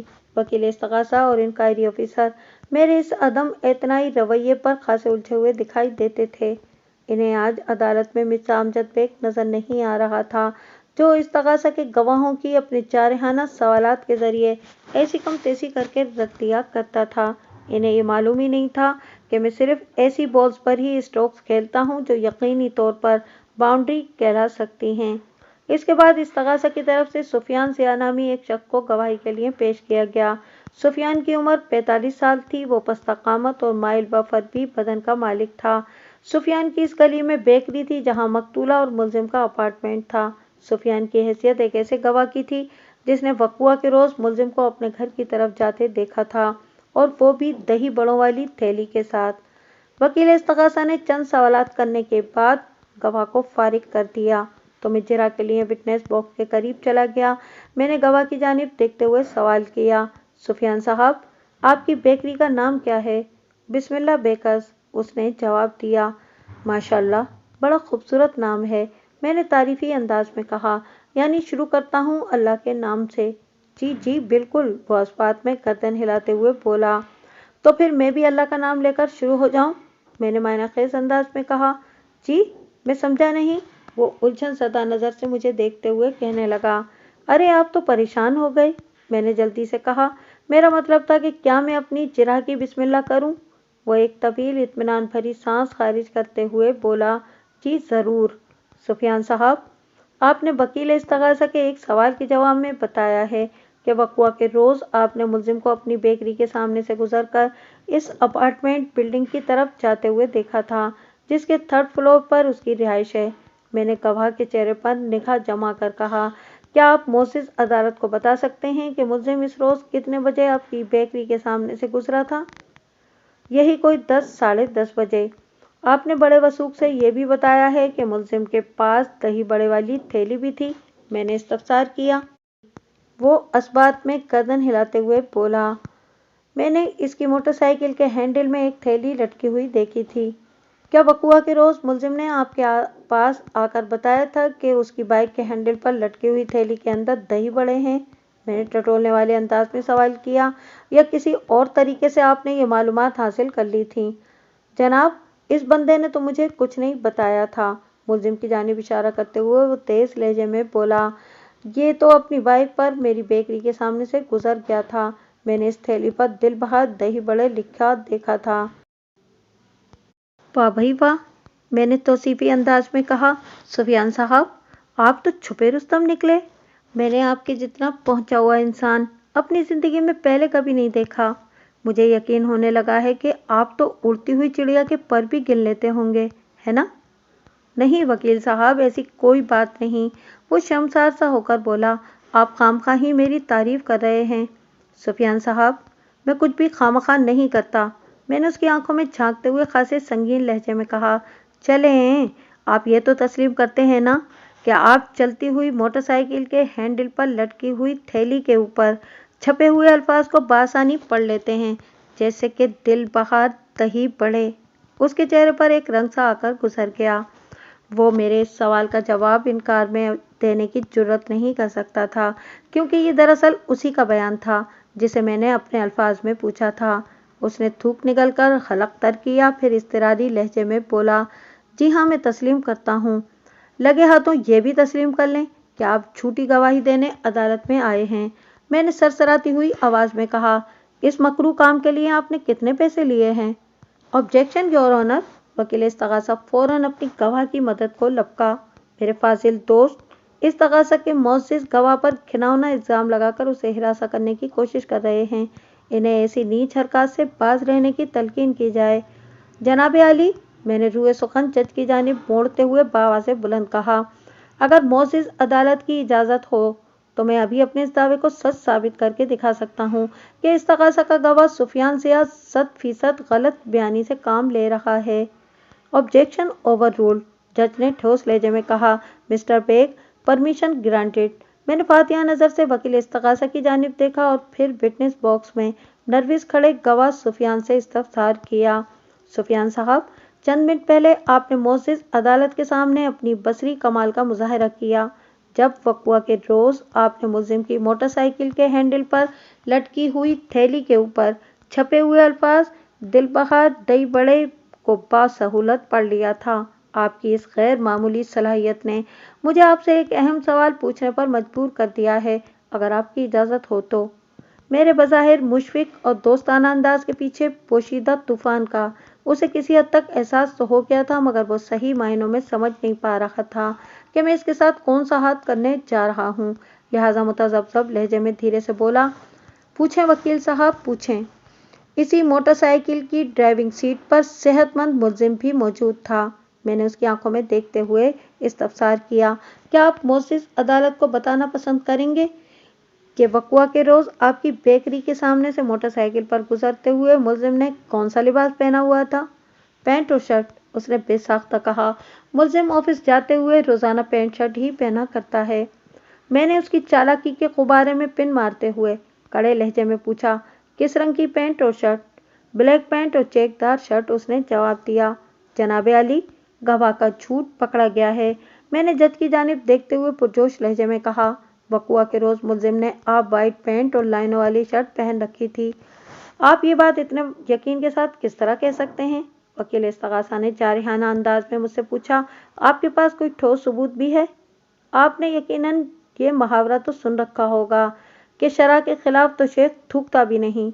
मैंने उसके कान के कीड़े झाड़ते हुए तंजिया लहजे में कहा, बाएन बगैर ठोस सबूत के मुंह उठाकर अदालत चले आना भी किसी वकील को शोभा नहीं देता। आपको सबूत डिफेंस की जानिब से चाहिए या इस्तगासा की तरफ से? मेरे आखिरी इस्तफसार ने वकील इस्तगासा को झुंझुलाहट में मुब्तला कर दिया। वो बेजारी से बोला, आप वकील सफाई हैं, अपने दावे के सबूत के तौर पर आप सफाई का गवाही पेश कर सकते हैं। ये कोई हार्ड एंड फास्ट रूल तो नहीं है माय डियर पब्लिक प्रोसिक्यूटर, मैंने कड़वे लहजे में कहा। जज ने दीवारगीर क्लॉक पर निगाह डाली, फिर दोनों वकला की तकरार में दिलचस्पी का इजहार करते हुए मुझसे कहा, बेग साहब, अगर मुमकिन है तो आप दोनों किस्म के सबूत मुहैया कर दें। आपके पास सिर्फ 20 मिनट हैं। मुझे अपना काम निपटाने के लिए 20 मिनट बहुत हैं जनाब आली, मैंने बड़े एतमाद से कहा। पहले इस्तगासा की बात हो जाए। इस केस के IO sub inspector Shabbir Hussain अदालत में मौजूद हैं। इनसे ज़्यादा मजबूत इस्तगासे का गवाह और कोई हो ही नहीं सकता, बल्कि ये तो सरकार की तरफ से इस केस के वाली वारिस हैं। इंक्वायरी ऑफिसर ये बात अच्छी तरह जानते हैं कि उन्होंने जब मुल्जिम को गिरफ्तार किया तो वो किस रंग का लिबास पहने हुए था। जज के हुक्म पर आईओ विटनेस बॉक्स में आया और उसने इंतहाई दियानतदारी से तस्दीक की कि वक़्वा के रोज़ मुल्जिम ने बवक्त गिरफ्तारी हाफ वाइट पैंट और धारीदार शर्ट पहनी हुई थी। जनाब आली, मैंने जज की तरफ देखते हुए कहा, अब मैं defence witness mister Rehan Siddiqui को गवाही के लिए पेश करना चाहूँगा। मौसूफ रजा फूड्स के स्टाफ में शामिल हैं। वकूआ के रोज 1 घंटा सुबह और 1 घंटा दोपहर में मुलजिम ने रेहान सिद्दीकी के साथ ऑफिस में गुजारा था। गवाह को पेश किया जाए, जज ने ठहरे हुए लहजे में कहा। मेरे इशारे पर रेहान सिद्दीकी आकर विटनेस बॉक्स में खड़ा हो गया। जब उसका बयान हल्फी रिकॉर्ड हो चुका तो मैंने वकील इस्तगासा की तरफ देखते हुए मिर्चें लगाने वाले अंदाज में कहा, योर विटनेस प्लीज। वकील इस्तगासा ने मुझे नापसंदीदा नजर से देखा और गवाहों वाले कटहरे की जानिब बढ़ गया। फिर गवाह पर जिरह करने से पहले उसने मुझसे पूछा, आप अपने गवाह से कोई सवाल नहीं करेंगे? मैं इसकी जरूरत महसूस नहीं करता और शायद अदालत भी नहीं, मैंने सुलगाने वाले अंदाज में कहा। इंक्वायरी ऑफिसर की तस्दीक इस्तगासा के गवाह सुफियान जिया को दरोग को साबित करने के लिए काफ़ी है। इस जेल में अगर आप कुछ कमी या तिश्नगी महसूस करते हैं तो सफाई के गवाह पर जिरह कर सकते हैं। उसने मानदाना अंदाज में मुझे घूरा और फिर गवाह की जानिब मुतवज्जा होते हुए सवाल किया, रेहान सिद्दीकी साहब, आप रजा फूड्स में क्या करते हैं? वकील इस्तगासा के इस्तफसार से मुर्दनी झलकती थी। गवाह ने बड़े सुकून से जवाब दिया, मैं रजा फूड्स में मार्केटिंग मैनेजर की हैसियत से काम करता हूँ। सेल्स और मार्केटिंग से मुतालिक तमाम लोग मेरे अंडर आते हैं और मुलजिम भी इन्हीं में से एक है। आपने अभी अदालत को बताया है कि वकूआ के रोज मुलजिम ने आप वाइट पैंट और धारीदार शर्ट पहन रखी थी। वकील इस्तगासा ने गवाह की आंखों में देखते हुए सवाल किया, इसका मतलब है कि वकूआ के रोज आपकी मुलजिम से मुलाकात हुई थी? वकील इस्तगासा के ताज़िए ठंडे हो चुके थे। उसकी जिरा में दमखम दिखाई नहीं देता था। वो खिसियानी बिल्ली खंबा नोचे के मुस्ताक महज खानापुरी कर रहा था। गवाह ने बड़े एतमाद से जवाब दिया, जी बिल्कुल, मुलाकात हुई थी और ये महज वकूआ के रोज ही पर मौकूफ नहीं वकील साहब। फील्ड में काम करने वाले तमाम वर्कर सुबह मेरे साथ मीटिंग करने के बाद ही ऑफिस से निकलते हैं। इसी तरह आफ्टरनून में वो लोग मुझे इस दिन की कारकर्दगी की रिपोर्ट भी देते हैं। मुझे अच्छी तरह याद है 15 फरवरी की सुबह 9:30 से 10:30 बजे तक मुलजिम मेरे साथ था और इससे पहर 5 बजे से 6 बजे तक भी ये ऑफिस में मेरे पास ही बैठा हुआ था और वकूआ के रोज ये आप वाइट पैंट और लाइनों वाली यानी धारीदार शर्ट में मलबूस था। गवाह के इस क्लियर कट बयान के बाद मजीद किसी सवाल की गुंजाइश बाकी नहीं रही थी, लेकिन वकील इस्तगासा ने कमाल ढिठाई का मुजाहरा करते हुए रेहान सिद्दीकी से पूछा, क्या आप अपनी बात की तस्दीक के लिए ऑफिस के स्टाफ में से किसी भी 2 अफराद को गवाही दिलवाने अदालत में ला सकते हैं? गवाह सीने पर हाथ रखकर दो टोक और चटानी लहजे में बोला, जब आपका हुक्म हो वकील साहब। फिर अदालत का मुकर्ररा वक्त खत्म हो गया। जज ने 10 रोज बाद की तारीख देकर अदालत बर्खास्त कर दी। आइंदा पेशी पर इस्तगासा की जानिब से पहले आफ्ताब हुसैन और इश्तियाक अहमद को अदालत में पेश किया गया। इश्तियाक अहमद इसी अपार्टमेंट बिल्डिंग का रिहायशी था, जबकि आफ्ताब हुसैन 7 वाली बिल्डिंग में रहता था। इन दोनों गवाहों के बयानात में अहम और दिलचस्पी भरी कोई बात नहीं, लिहाजा हम आगे बढ़ते हैं। अगला गवाह अपार्टमेंट बिल्डिंग का चौकीदार मतलूब हुसैन था। इसकी उम्र 60 के करीब थी। वो मुतनासिब कद और दुबले पतले बदन का मालिक था। उसने खासी भरी हुई दाढ़ी रखी हुई थी। वकूआ के रोज मतलूब हुसैन ने वहां मौजूद अफराद और पुलिस को बताया था कि थोड़ी देर पहले आदिल महमूद दही बड़े वाली थैली देकर गया था। मतलूब हुसैन ने सच बोलने का हलफ उठाने के बाद अपना बयान रिकॉर्ड करा दिया तो वकील इस्तगासा जिरह के लिए विटनेस बॉक्स के नजदीक चला गया। लगभग 15 मिनट तक वकील सरकार अपने मुख्तलिफ सवालात की मदद से अदालत को ये बावर कराने की कोशिश करता रहा कि मुलजिम एक गुस्सावर और झगड़ालू इंसान था और ये कि वकूआ के रोज कमोबेश 10:30 बजे वो दही बड़े वाली थैली लेकर गया था, वगैरह वगैरह। वकील इस्तगासा ने जिरा ख़त्म की तो मैं मतलूब हुसैन के करीब चला गया और उसके चेहरे पर निगाह गाड़ कर नरमी से कहा, बाबा, मैं आपकी उम्र का लिहाज करते हुए सीधे साधे चंद सवाल करूंगा। उम्मीद है कि आप भी मुझे एकदम सच्चे और खरे जवाब देंगे। जी जरूर, वो इस बात में गर्दन हिलाते हुए बोला, आप पूछें वकील साहब।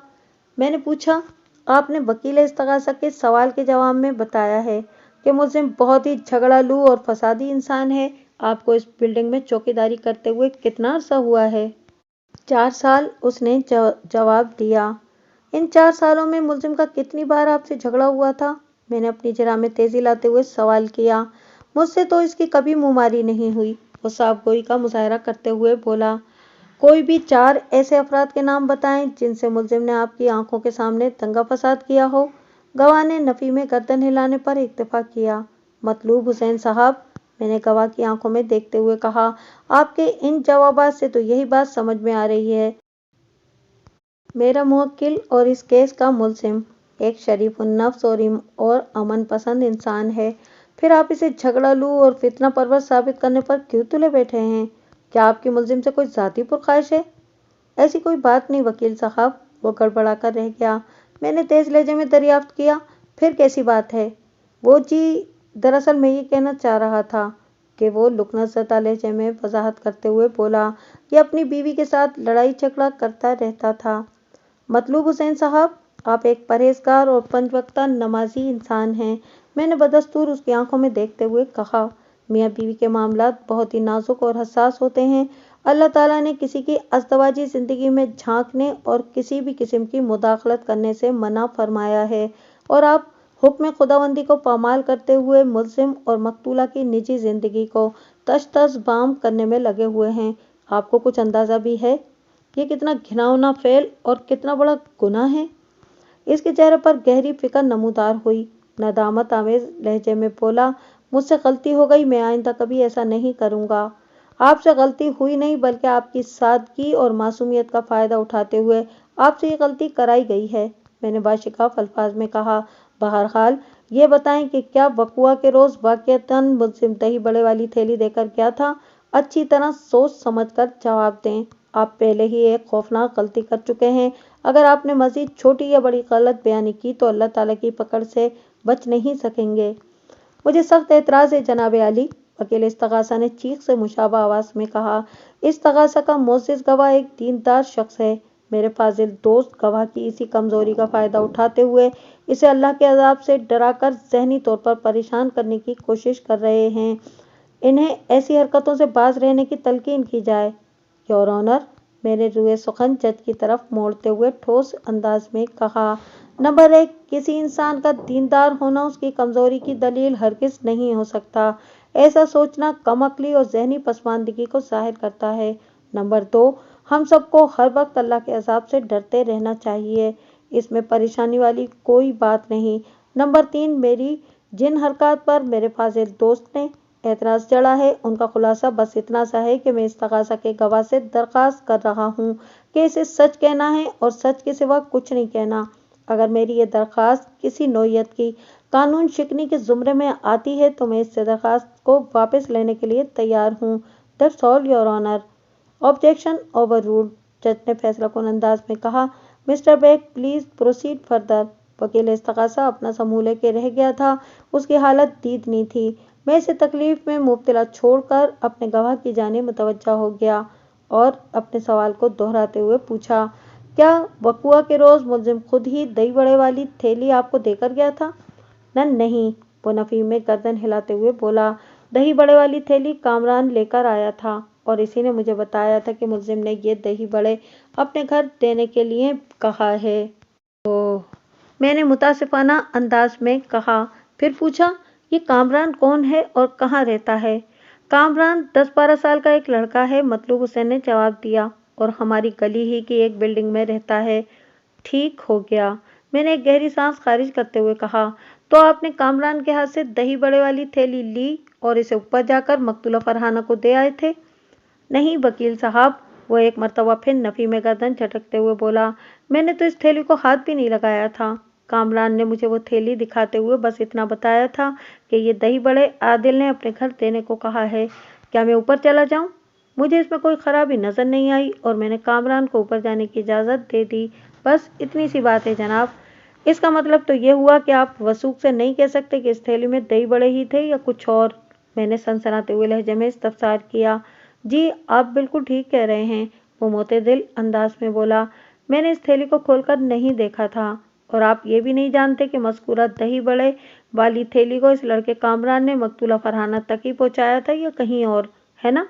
मैंने एक एक लफ्ज़ पर दबाव डालते हुए सवाल किया। जी, ऐसा ही है। मैं कामरान के साथ ऊपर नहीं गया था, उसने सादगी से जवाब दिया। हाँ, ये मुझे याद है कि जब कामरान वापस आया और बिल्डिंग के गेट से निकलने लगा तो उसके हाथ खाली थे। मैंने गवाह को विटनेस बॉक्स में छोड़ा और जज की जानिब देखते हुए मुस्तहकम अंदाज में कहा, जनाब अली, कामरान नामी ये लड़का इस केस में एक नई डेवलपमेंट है। मोज़ेज़, अदालत से मेरी इल्तिमास है कि आइंदा पेशी पर इस लड़के को अदालत में पेश करने का बंदोबस्त किया जाए ताकि इस रात से पर्दा उठाया जा सके कि वक़ुआ के रोज़ जहरीले दही बड़ों वाली थैली कामरान को मुलजिमी ने दी थी या किसी और ने। मेरी बात में वसन था, इसलिए जज ने इंक्वायरी ऑफिसर को इस बात का पाबंद किया कि अगली पेशी पर कामरान को अदालत में हाजिर किया जाए। चौकीदार मतलूब हुसैन के बाद इस्तगासा की जानिब से शफीक अहमद गवाही देने के लिए विटनेस बॉक्स में पहुंच गया। एक अधेड़ उम्र और ये फरबा शख्स था, कद मियाना और रंगत सांवली। इसकी आंखों में लोमड़ी जैसी अय्यारी पाई जाती थी। शफीक भी मुल्जिम वाली बिल्डिंग ही का रिहायशी था और दोनों के फ्लैट आमने सामने थे। शफीक ने अपना बयान हल्फी रिकॉर्ड करा दिया तो वकील इस्तगासा कम से कम 20 मिनट तक इस पर मनपसंद चिराग करता रहा। जब इसने गवाह को फारिग किया तो मैं जज की इजाज़त से विटनेस बॉक्स के नज़दीक चला गया। शफीक साहब, मैंने गवाह को मुखातिब करते हुए अपनी जिरह का आगाज़ कुछ इस तरह किया, क्या मैं जान सकता हूँ कि आपका ज़रिया माश क्या है? मैं एस्टेट की खरीदो फरोख्त का काम करता हूँ, उसने जवाब दिया। गोया आप प्रॉपर्टी डीलर हैं? उसने इस बात में गर्दन हिला दी। आपकी एस्टेट एजेंसी किस इलाके में वाक़ है? मैंने पूछा। मैंने बाकायदा कोई दुकान नहीं बना रखी, वो वजाहत करते हुए बोला। मुख्तलिफ एजेंसीज के साथ मेरे ताल्लुकात हैं, मैं दरअसल घूम फिर कर काम करता हूँ। समझ गया, मैंने इस बात में सर हिलाते हुए कहा। तो आप एक कमीशन एजेंट हैं? उसने मुख्तसरन जवाब दिया। जी हाँ, मुझे पता चला है कि वक़ुआ के रोज़ आप ही ने अपने घर से थाने फ़ोन करके पुलिस को इस वाक़े की इत्तला दी थी। मैंने सवालिया नज़र से उसकी जानिब देखा तो वो जल्दी से बोला, आपकी मालूमात दुरुस्त है वकील साहब, आपने इस नागहानी सूरत हाल में बड़ी हाजिर दिमागी से काम लिया था। मैंने गवाह के चेहरे पर निगाह जमाते हुए कहा, लेकिन आपने एक नहायत ही अहम नुक्ते को फरामोश कर दिया था, ऐसा क्यों? वो मोहतात अंदाज में पूछने लगा, कौन सा नुक्ता? मुलजिम को इत्तला देना, मैंने सनसनाते हुए लहजे में कहा। आप अगर चाहते तो अपने पड़ोसी मेरे मौक्किल और इस केस के मुलजिम के ऑफिस फ़ोन करके इस सानहे के मुतालिक उसे बता सकते थे, आपने ऐसा क्यों नहीं किया? वो बात दरअसल यह है कि वो बोखलाहट आमेज़ अंदाज में बोला, ये ख्याल मेरे जहन में आया ही नहीं। मैं सच कह रहा हूँ, इसमें मेरी कोई बदनीयती शामिल नहीं है, आप इसे मेरी भूल समझ लें। रिलैक्स शफीक साहब, मैंने तसल्ली आमेज़ लहजे में कहा। इंसान खता का पुतला है, गलती किसी से भी हो सकती है, लिहाजा भूल चूक माफ़ समझें। लम्हाती तवक्कुफ़ करके मैंने एक आसूदा सांस खारिज की, फिर इसकी आंखों में आंखें डालकर गंभीर अंदाज में कहा, शफीक साहब, अब मैं आपसे चंद ज़ाती नौइयत के सवालात पूछना चाहता हूँ, अगर आपकी इजाज़त हो तो। आपने हाँ या ना में जवाब देना है, मतलब ये कि आपने मेरी बात की तस्दीक या तरदीद करनी है। तो शुरू करें। वो बेहद चौकन्ना नज़र से मुझे तकने लगा। कबल इसके कि वो मेरे तरीक़ा वारदात को समझने की कोशिश करता, मैंने होशियारी से कहा, लगता है कि आपको मेरी फरमाइश पसंद नहीं आई, इसलिए आप शीशोपन में पड़।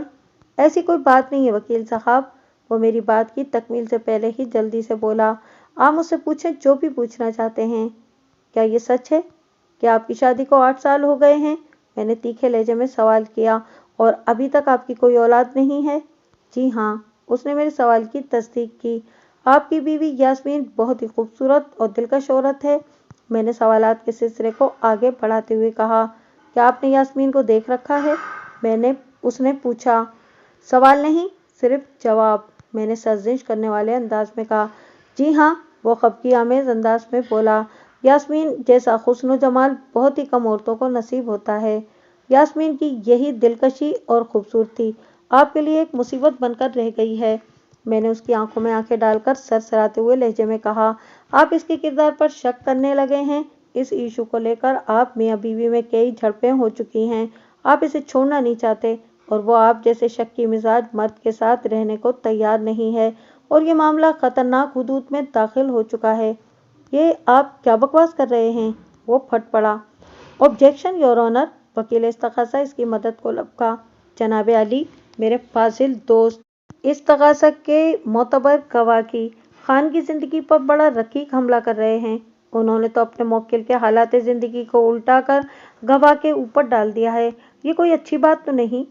बेग साहब, जज ने वकील इस्तगासा के एतराज के तनाजुर में मुझसे पूछा, क्या गवाह की फैमिली लाइफ का ज़ेर समाअत के से कोई ताल्लुक है? बहुत ही गहरा ताल्लुक है जनाब अली, मैंने फौलादी लहजे में कहा। मैं इस बात को अभी साबित भी कर दूंगा। वो ठहरे हुए लहजे में बोला, आप अपनी जिरह जारी रखें। मैं दोबारा इस्तगासा के गवाह की जानिब मुतवज्जा हो गया। जी शफीक साहब, मैंने ठोस अंदाज में इस्तफसार किया। आपने मेरे सवाल का जवाब नहीं दिया। इस दुनिया के हर मियाँ बीवी में लड़ाई झगड़ा होता है। अगर मेरे और यास्मीन के बीच भी ऐसा कोई मामला है तो इसमें हैरत और परेशानी वाली कौन सी बात है? वो बरहमी से बोला, बाकी आपने जो दूसरी बात की है इसमें कोई हकीकत नहीं। बात के इख्तिताम पर उसने हिरासा नज़र से मुझे देखा तो मैंने बड़े मायना खेज अंदाज में कहा, शफीक साहब चलें, दूसरी बात की तफसीर हम आइंदा पेशी पर करेंगे। फिलहाल पहली बात को क्लियर करते हैं।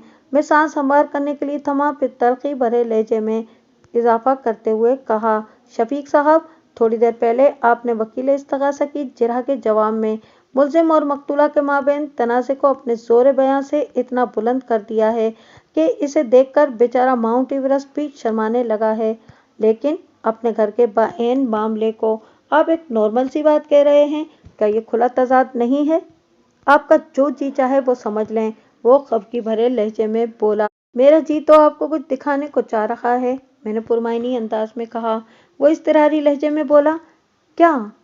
इस्तगासा के गवाह इशफाक अहमद के क्या की तलाश में मैं इस चौबी मेज के नज़दीक आया जिस पर सेलोफीन बैग रखा हुआ था। मैंने मस्कूरा बैग को उठा लिया, फिर उसे गवाह की आंखों के सामने लाकर सवाल किया, शफीक साहब इस सेलोफीन बैग में आपको क्या दिखाई दे रहा है? एक कांच की प्लेट और एक स्टील का चम्मच, उसने उलझनज़दा लहजे में जवाब दिया और कहा, आप मुझसे ये क्यों पूछ रहे हैं? मैं आपकी याददाश्त और आईसाइट चेक कर रहा हूँ, मैंने मायनाखेज अंदाज में कहा। आपकी दूर की नज़र तो ओके है, अब ज़रा नज़दीक की नज़र का टेस्ट हो जाए, मैंने ड्रामाई लहजे में कहा और फिर सनसनाते हुए लहजे में इस्तफसार किया, शफीक साहब इस सेलोफीन बैग में आपको जो खूबसूरत कांच की प्लेट नज़र आ रही है ना, इसके बारे में मेरा दावा है कि ये प्लेट आपके घर से मकतूला के घर में पहुंची थी। आपके घर में इस प्लेट का पूरा सेट रखा हुआ है। क्या आप मेरे दावे को गलत साबित कर सकते हैं? इसके चेहरे पर एक रंग सा आकर गुजर गया। मैं तस्लीम करता हूँ कि ऐसी प्लेटों का मुकम्मल सेट हमारे घर में मौजूद है, उसने हकीकत बयानी से काम लेते हुए कहा। लेकिन मैं नहीं जानता कि ये एक प्लेट मकतूला के घर कैसे पहुंच गई। ये जानना आपके लिए ज़रूरी भी नहीं है शफीक साहब, मैंने गोलमोल अंदाज में कहा, फिर जज की तरफ देखते हुए इन अल्फाज में इजाफा कर दिया, जनाब अली मुझे गवाह से और कुछ नहीं पूछना। जज ने वकील इस्तगासा की जानिब देखते हुए पूछा, वकील साहब आप किसी और गवाह को पेश करना चाहेंगे? इस्तगासा का सिर्फ एक गवाह बाकी बचा है सर, हारिस बशीर, वकील इस्तगासा ने जवाब दिया। इसे अगली तारीख पर पेश किया जाएगा। एक नहीं, अभी दो गवाह बाकी हैं जनाब अली, मैंने बाआवाज़ से बुलंद कहा, हारिस बशीर और कामरान। जज ने सर को इस्बाती जुम्बिश दी, फिर 2 हफ्ते बाद की तारीख देकर अदालत बर्खास्त कर दी। अगली पेशी पर इस्तगासा ने 2 गवाहों को पेश करना था, यानी 9 उम्र लड़का कामरान और हारिस बशीर, लेकिन हारिस बशीर का दूर दूर तक निशान नहीं मिल रहा था, लिहाजा कामरान को गवाही के लिए विटनेस बॉक्स में पहुंचा दिया गया। कामरान की उम्र 10 से 12 साल के दरमियान रही होगी। वो एक गोरा चिट्टा और दुबला पतला लड़का था। उसकी आंखों से जहानत और शरारत झलकती थी, ताहम इस वक्त वो खासा घबराया हुआ नजर आ रहा था। वो अपने वालिद अब्दुर्रहमान के साथ अदालत आया था और उसका बाप सामाईन और नाजरीन के बीच बैठा हुआ था। कामरान ने सच बोलने का हलफ उठाया तो वकील इस्तगासा इससे सवाल जवाब के लिए आगे बढ़ा। मैंने जज से मुखातिब होते हुए कहा, जनाब अली कामरान नामी ये गवाह मेरी दरियाफ्त है। मोअज़्ज़िज़ अदालत से मेरी इस्तदा है कि इस पर पहले मैं जिरह करूँगा। मेरे इस मुतालबे में कोई कबाहत नहीं थी, लिहाजा जज ने मेरी फरमाइश को मान लिया। मैं जज का शुक्रिया अदा करने के बाद विटनेस बॉक्स के नज़दीक चला गया। वैसे वकील इस्तगासा रद्द फरमाइश की पोजीशन में नहीं था, वरना वो अब तक ऑब्जेक्शन योर ऑनर का नारा बुलंद कर चुका होता। कामरान की हैसियत इस्तगासा के गवाह के बजाय डिफेंस विटनेस ऐसी थी। बेटा तुम कौन सी क्लास में पढ़ते हो? मैंने शफकत भरे अंदाज में जिरह का आगाज़ किया। क्लास 6, उसने थूक निकलने के बाद जवाब दिया। वेरी गुड, मैंने सताइशी नज़र से इसकी तरफ देखा। یہ تو بہت اچھی بات ہے کہ تم تعلیم حاصل کر رہے ہو۔ کیا تم مجھے اپنے 3 گہرے دوستوں کے نام بتا سکتے ہو؟ ماجد، عمران اور نبیل، اس نے فوراً جواب دیا۔ میں نے نرم لہجے میں استفسار کیا، ان تینوں لڑکوں میں سے تم کس کے ساتھ بہت زیادہ کلوز ہو؟ میرا مطلب اتنا کلوز کہ تم اپنی ہر بات ایک دوسرے سے شیئر کرتے ہو۔ ایسا تو صرف نبیل ہی ہے، اس نے بتایا۔ اگر میں غلط نہیں ہوں تو آج پہلی مرتبہ تمہارا عدالت سے واسطہ پڑا ہے، میں نے اس کی آنکھوں میں جھانکتے ہوئے کہا۔ اسی لیے تمہارے چہرے اور آنکھوں میں گھبراہٹ دکھائی دے رہی ہے۔ جی، وہ اس بات میں گردن ہلاتے ہوئے بولا۔ جی ہاں کامران بیٹا، عدالت اتنی خوف جگہ نہیں ہے کہ جہاں کسی سچے انسان کو پریشان ہونا پڑے، میں نے سمجھانے والے انداز میں کہا۔ کرسی انصاف پر بیٹھے ہوئے جج صاحب، میں نے فرداً فرداً ہر متذکرہ شخص کی جانب اشارہ کرتے ہوئے اس کا حوصلہ بڑھانے والے اسٹائل میں کہا، میں وکیل استغاثہ اور police uncle sub inspector Shabbir Hussain یہاں صرف اس مقصد کے حصول کے لیے جمع ہیں کہ سچ کا بول بالا اور جھوٹ کا منہ کالا ہو۔ تم نے سچ بولنے کا حلف اٹھایا ہے، اس لیے تمہیں تو فکر مند ہونے کی قطعاً ضرورت نہیں ہے۔ میری بات سمجھ میں آ رہی ہے نا؟ میرے دوستانہ رویے نے اس کے حواس پر خاصا مثبت اثر مرتب کیا۔ وہ قدرے ریلیکس لہجے میں بولا، جی وکیل صاحب، میں اچھی طرح سمجھ رہا ہوں۔ بس تو تم نے سچ کا ساتھ دینا ہے تاکہ جھوٹ اس عدالت سے سزا پا کر سیدھا جیل جائے۔ میں نے کامران کے چہرے پر نگاہ جما کر نرمی سے کہا اور پوچھا، کیا تم جانتے ہو کہ تمہیں عدالت میں کیوں بلایا گیا ہے؟ جی میں جانتا ہوں، وہ سر کو اثباتی جنبش دیتے ہوئے بولا۔ مجھے آنٹی فرحانہ کی موت کے بارے میں گواہی دینا ہے۔ ویری گڈ، تم بہت ذہین بچے ہو۔ میں نے توصیفی نظر سے اسے دیکھا اور کہا، کامران بیٹا، وقوعے کے روز تم دہی بڑے والی ایک تھیلی لے کر چوکیدار مطلوب حسین کے پاس پہنچے تھے۔ کیا اس دن تم اسکول نہیں گئے تھے؟ کیونکہ وہ تو اسکول ٹائم تھا، کم و بیش 10:30 بجے صبح۔ میں 2 مختلف نوعیت کے سوالات کو مکس کر کے کامران کی سماعت تک پہنچا رہا تھا تاکہ اس کا ذہن کسی قسم کی بغاوت کے بارے میں نہ سوچے۔ اس نے میری بات کے اول الذکر حصے کو یکسر نظر انداز کرتے ہوئے آخر الذکر حصے کا جواب دیا۔ میں 2 دن سے اسکول نہیں جا رہا تھا کیونکہ مجھے بخار ہو گیا تھا۔ ویسے اس دن میری طبیعت قدرے بہتر تھی اور میں اپنی گلی میں کھڑا تھا۔ تم گلی میں کھڑے تھے اور ملزم نے دل بہار دہی بڑے والی تھیلی تمہارے ہاتھ میں تھما کر کہا کہ یہ تھیلی میری بیوی یعنی اپنی آنٹی فرحانہ کو دے دو۔ میں نے کامران کی آنکھوں میں دیکھتے ہوئے کہا، تم نے چوکیدار مطلوب حسین کو یہی بتایا تھا، اسی لیے اس نے تمہیں اوپر جانے کی اجازت دی تھی۔ یہ ساری باتیں چوکیدار عدالت میں آ کر بتا چکا ہے۔ جی ہاں، میں نے چوکیدار سے یہی کہا تھا، اس نے جواب دیا۔ تم صرف ذہین نہیں بلکہ ایک بہادر لڑکے بھی ہو، میں نے تعریفی انداز میں کہا۔ مجھے اس بات سے بڑی خوشی محسوس ہو رہی ہے کہ تم عدالت کے کٹہرے میں کھڑے ہو کر بڑی جرأت کے ساتھ سچ بول رہے ہو، لیکن میں نے ڈرامائی انداز میں توقف کیا اور پھر شکایت بھرے لہجے میں اضافہ کیا، لیکن عدالت کے باہر تم ایسی بہادری اور دلیری کا مظاہرہ نہیں کرتے۔ تم نے چوکیدار سے جھوٹ بولا تھا نا کہ وہ دہی بڑے تمہیں عادل محمود نے دیے ہیں؟ اس کے چہرے پر تذبذب اور آنکھوں میں خوف کے سائے لہرانے لگے۔ اس کے مجموعی تاثرات اور کیفیت اس شخص کے جیسی تھی جس کی خلاف توقع کوئی چوری پکڑی گئی ہو۔ قبل اس کے کہ وہ میرے استفسار کے جواب میں لب کشا ہوتا، میں نے تاکیدی لہجے میں کہا، میری تو یہی خواہش ہے کہ تم اپنی زبان ہی سے سچائی کو آشکارا کر دو، ورنہ مجھے نبیل کو عدالت میں بلانا پڑے گا۔ وہ تو تمہارے حضرات سے بخوبی واقف ہے، تم نہ صحیح کوئی اور صحیح، کسی نہ کسی طرح سچ تک تو پہنچنا ہی ہے نا۔ نبیل کے لیے میں کامران کے جذبات و احساسات کو اچھی طرح سمجھتا تھا۔ میں نے صرف کامران پر ہی اکتفا نہیں کیا تھا بلکہ ملزم کی گلی میں رہنے والے تمام بچوں کے بارے میں معلومات اکٹھی کر رکھی تھیں، خصوصاً کامران کے دوستوں کے حوالے سے۔ آپ ٹھیک کہتے ہیں وکیل صاحب، وہ ہمت کر کے بولا، اس دن میں نے چوکیدار سے جھوٹ بولا تھا۔ انسان جھوٹ عموماً اس وقت بولتا ہے بیٹا جب اس نے اپنا کوئی جرم چھپانا ہو، میں نے شفقت بھرے انداز میں کہا، یا پھر وہ کسی بڑے نقصان سے بچنے کے لیے دروغ گوئی کا سہارا لیتا ہے، اور یا پھر وہ اپنے کسی فائدے کے لیے غلط بیانی سے کام لیتا ہے۔ یہ عدالت جاننا چاہتی ہے کہ وقوعہ کے روز تم نے چوکیدار مطلوب حسین سے جھوٹ کیوں بولا تھا؟ مجھے ایسا ہی کہنے کے لیے کہا گیا تھا۔ کس نے کہا تھا؟ ملزم عادل محمود نے؟ نہیں، وہ حوصلے سے کام لیتے ہوئے بولا۔ میں نے قریت کے عمل کو جاری رکھتے ہوئے پوچھا، फिर किसने? अंकल हारिस ने, उसने जवाब दिया। तुम्हारा मतलब है कि हारिस बशीर ने? मैंने तेज लहजे में दरियाफ्त किया। मुल्जिम वाली अपार्टमेंट्स बिल्डिंग का यूनियन सदर? जी हाँ, उसने मजबूत लहजे में जवाब दिया। गोया तुम मोजिज अदालत को ये बताने की कोशिश कर रहे हो कि मैंने जिरह के सिलसिले को समेटते हुए तेज आवाज में इस्तफसार किया। 15 फरवरी की सुबह लगभग 10:30 बजे, यानी कि बकुआ के रोज, हारिस बशीर ने तुम्हें दिल बहार वाली दही बड़ों की थैली थमाई और कहा कि ये जाकर मुल्जिम की बीवी फरहाना को दे आओ और इसे कहो कि आदिल महमूद देकर गया है। नहीं जनाब, वो नफी में गर्दन हिलाते हुए नीम एहतिजाजी लहजे में बोला। तो फिर? मैंने सवालिया नज़र से उसकी तरफ देखा। हारिस अक्कल ने मुझे 50 रुपये इनाम में देकर ये कहा था कि दही बड़े वाली थैली को मैंने जाकर यास्मीन आंटी को देना है। वो इंकिशाफ अंगेज लहजे में बोला। इसके साथ ही ये हिदायत भी की थी कि अगर चौकीदार कोई सवाल करे तो इसे बताना है कि ये थैली आदिल अंकल ने अपनी बीवी फरहाना आंटी को देने के लिए दी है। तो तुमने बकुआ के रोज दिल बहार दही बड़े वाली थैली फरहाना को नहीं, यास्मीन को पहुंचानी थी? मैंने तस्दीक तलब अंदाज में इस्तफसार किया। है ना?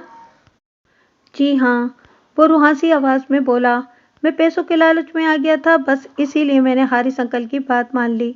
मेरा इस मामले से और कोई ताल्लुक नहीं है वकील साहब। अरे, तुम टेंशन क्यों ले रहे हो? मैंने मोहब्बत भरे अंदाज में पुचकारते हुए कहा। मैं जानता हूँ कि तुम बेकसूर हो। तुमने अदालत के रूबरू सच बोलकर इंसाफ पर एहसान अजीम किया है। हौसला रखो, तुम्हें यहाँ दोबारा नहीं बुलाया जाएगा। मुझे जो कुछ भी पूछना है मैं वो हारिस बशीर से खुद ही पूछ लूँगा, और अगर ज़रूरत पड़ी तो यास्मीन शफीक से भी। फिर मैंने रूए सुखन जज की तरफ फेरते हुए बाआवाज़ बुलंद कहा, योर ऑनर, अगली पेशी पर हर हाल में इस तगासा के गवाह हारिस बशीर को अदालत में हाजिर किया जाना चाहिए। अगर किसी भी तौर पर यह मुमकिन ना हो तो फिर यास्मीन शफीक को गवाही के लिए पेश करने का इंतज़ाम होना ज़रूरी है, ताकि दूध का दूध और पानी का पानी अलग किया जा सके। That's all. जज ने वकील इस्तगासा से पूछा, गवाह हारिस बशीर आज अदालत में हाजिर क्यों नहीं हुआ? इसे गुज़िश्ता रात इमरजेंसी में हैदराबाद जाना पड़ गया है। वकील इस्तगासा ने जवाब दिया। इसके बहनोई को हार्ट अटैक आया है।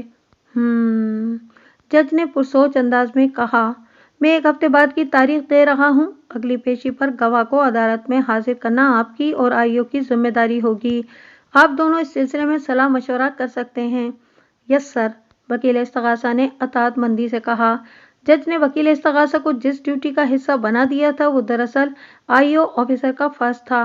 बहरहाल मेरे लिए इत्मीनान का पहलू ये था कि जज हकीकत हाल से बखूबी आगाह हो चुका था। मंजर इसी अदालत का था और गवाहों वाले कटहरे में इस्तगासा का गवाह हारिस बशीर खड़ा था। हारिस की उम्र 45 साल के आसपास थी। वो गठे हुए बदन का मालिक एक दराज कामत शख्स था। हारिस मज़कूरा अपार्टमेंट्स बिल्डिंग की यूनियन का सदर भी था। हारिस को गवाही की गर्ज से अदालत में पेश करने के लिए पुलिस को 100 जतन करना पड़े थे। गवाह का बयान हल्फी रिकॉर्ड हो चुका तो वकील इस्तगासा ने ढीली ढाली और बेमकसद जिरह करने के बाद उसे फारिग कर दिया। वकील सरकार के अंदाज से आया था कि उसने अनऑफिशियल शिकस्त तस्लीम कर ली थी, क्योंकि आज उसकी कारकर्दगी बहुत फीकी और वकालत की रूह से खाली थी। अपनी बारी पर मैं जिरह के लिए विटनेस बॉक्स के नज़दीक चला गया और गवाह के चेहरे पर निगाह टिकाकर पहला सवाल किया। हारिस साहब, यह हकीकत सामने आ चुकी है कि आपके हैदराबादी बहनोई इम्तियाज शेख को हार्ट अटैक नहीं आया था। फिर आप इस बहाने को बुनियाद बनाकर पिछली पेशी पर अदालत में हाजिर क्यों नहीं हुए थे? पिछली पेशी पर ना सही, इस पेशी पर तो आ गया हूं ना, वो खासे रूखे फीके लहजे में बोला। आपने जो कुछ तब पूछना था वो अब पूछ लें। उसका अंदाज मुझे सख्त नागवार गुजरा, ताहम मैंने बर्दाश्त का मुजाहरा करते हुए अगला सवाल किया। आपने वकुआ के रोज आईओ को बताया था कि जहरीले दही बड़े वाली थैली मुल्जिम देकर गया था? हाँ, मैंने बताया था। तो फिर? वो बदतमीजी से बोला। मैं इसकी बेहूदगी को पी गया और ठहरे हुए लहजे में कहा, लेकिन कामरान नामी लड़के ने अदालत में बयान दिया है कि दही बड़े वाली वो थैली आपने उसे दी थी और कहा था कि जाकर शफीक प्रॉपर्टी डीलर की बीवी यास्मीन को दे आए। इस खुसूसी सर्विस के लिए आपने कामरान को इनाम में 50 रुपये भी दिए थे। वो बच्चा शायद भूल रहा है। वो ठिठाई का आलमी रिकॉर्ड बनाने की कोशिश करते हुए बोला।